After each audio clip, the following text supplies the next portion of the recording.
Your book description is fundamental to the success of your book. It's not just about writing compelling sales copy, that's important, but it's also about writing compelling copy with keywords that the search engines, especially Amazon, will use to show your book to the right readers. So if you're wondering how to do that, or you're just looking for some great book description writing tips, well, this video collaboration with Dave Chesson is for you. Hey there, I'm Julie the Book Broad from Book Launchers. We're your professional self-publishing team helping you write, publish, and promote a nonfiction book that will help you have a huge impact on your readers, and done right, will help you grow your brand, build your business, and make you money. The best part, you keep all rights and royalties. Oh, my friend, I am so excited about today's video. I am chatting with the Dave Chesson of Kindlepreneur and the creator of Publisher Rocket. And you're about to learn some powerful lessons around book descriptions and keywords. First, if you've never met Dave, please meet Mr. Dave Chesson.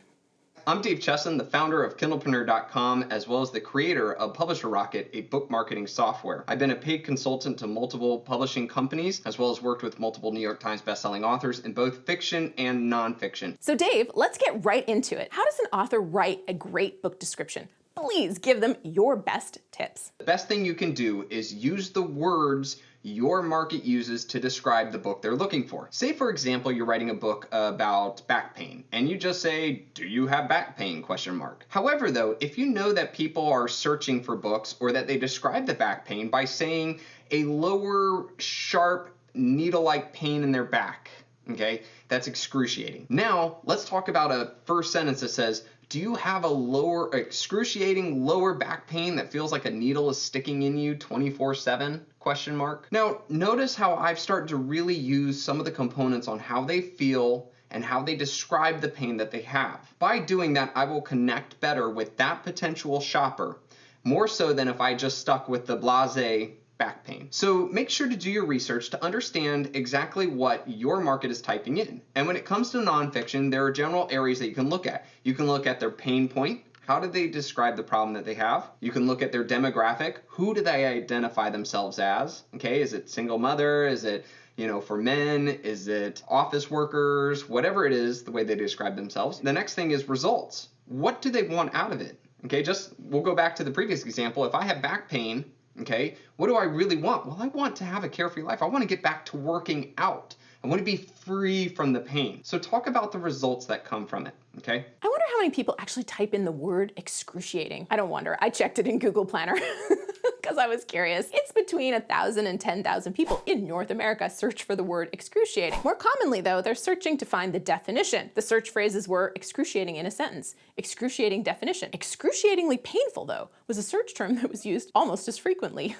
The things you learned. But that's also why you need to do research. Then you can use the exact words. And Publisher Rocket is one of the main tools we use for this, but more on that in a second. Dave laid this out for you in a really, really cool way. So I wanted to make sure you caught this. When you write your book description, make sure you're using the language of your ideal reader, and specifically, make sure you've got your reader's pain points. You know how they define themselves, so it's not a demographic, it's actually a personal definition or a personal description. And number 3, you understand the result they want to achieve. That's a great starting point. Then Dave has some great advice on bullet points or the specifics you may want to share in your book description and how you should write those to appeal to your reader. When I was working for Apple, somebody would come in and say, "Hey, should I choose that Apple computer or that Apple computer?" And a lot of people would make the mistake of saying the specs. Well, this one's a 2.4 gigahertz CPU, and that one's a 2.1 gigahertz CPU. But by saying it like that, nobody's going to understand what I mean. Instead, I should translate that into the benefit. This one's actually a lot faster, whereas this one's a bit slower. See, that means more to the shopper than if I just stuck with the 2.4 gigahertz thing. So look at what you have and start to write things like help you to pass the test you are dreading, help you to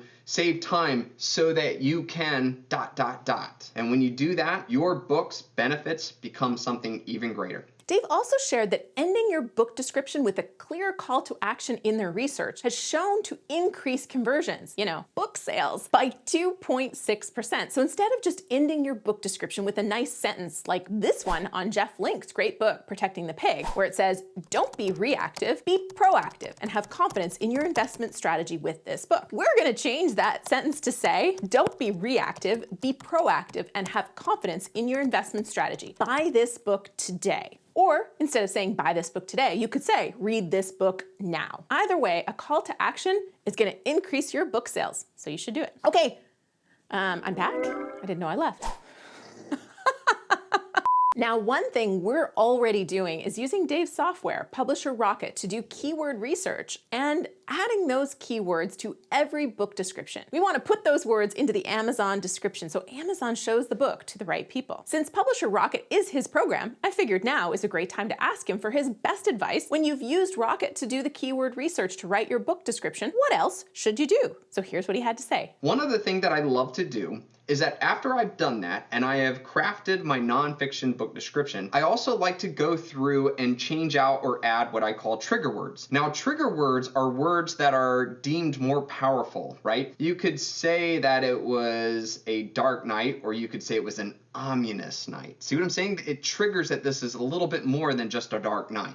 Oh, sweet. So we get the juicy keywords from Rocket and then afterwards go in and add some trigger words. And wouldn't you know it, Dave has a list of trigger words he recommends, so I'll put that in the description below for you. Now, to wrap this up, I wanted to ask the keyword expert himself what his best keyword advice is, especially when it comes to Amazon and the 7 boxes you're given for inputting keywords. Man, I'm glad I asked this because he gave a pointer I've never given before. Check this out. When you fill out your 7 Kindle keyword boxes, there might be a phrase or it might be a box that actually is driving most of your sales and the others aren't. That's why when authors start to see that either their sales have dropped or they've stagnated and nothing's happened, it's very important authors just go through and change them up. Now, when you're doing this, the first thing you want to do is not change all of them, because like I said, maybe there's one box or one phrase or word that's actually driving what you have now. So instead, what I like to do is I like to take 2 of those 7 Kindle keyword boxes and I change 2 of them at a time. This way I can control the manner.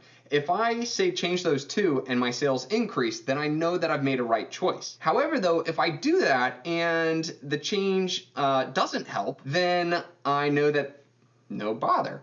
And finally, if I make that change and I see the sales drop, then at least I've identified that the previous phrases were good ones, and I'll mark those down. By doing these things, you'll not only increase the optimization for your sales, but also you may find out which words really are helping. That can help out with either future books in a series or also different ways in how you create your advertisements. We've talked about updating keywords before, but I've never talked about how you would do it. It's standard marketing practice to not change more than one thing at a time, or you won't know what change actually had an impact. So that was really, really great advice from Dave to only change 2 boxes at a time. Also, there's an awesome article on the Kindlepreneur website about Dave's research into those 7 boxes and what keywords work and keyword phrases will work. That is really gold, so you should read that, and I'll link to that below as well. When you're reading those articles, by the way, if you have questions for Dave, there's a contact form on his website. You can go ahead and connect with him directly there. That was fun, wasn't it? Thank you so much for joining us today, Dave. If you want to thank him too, go ahead and smash that thumbs up button.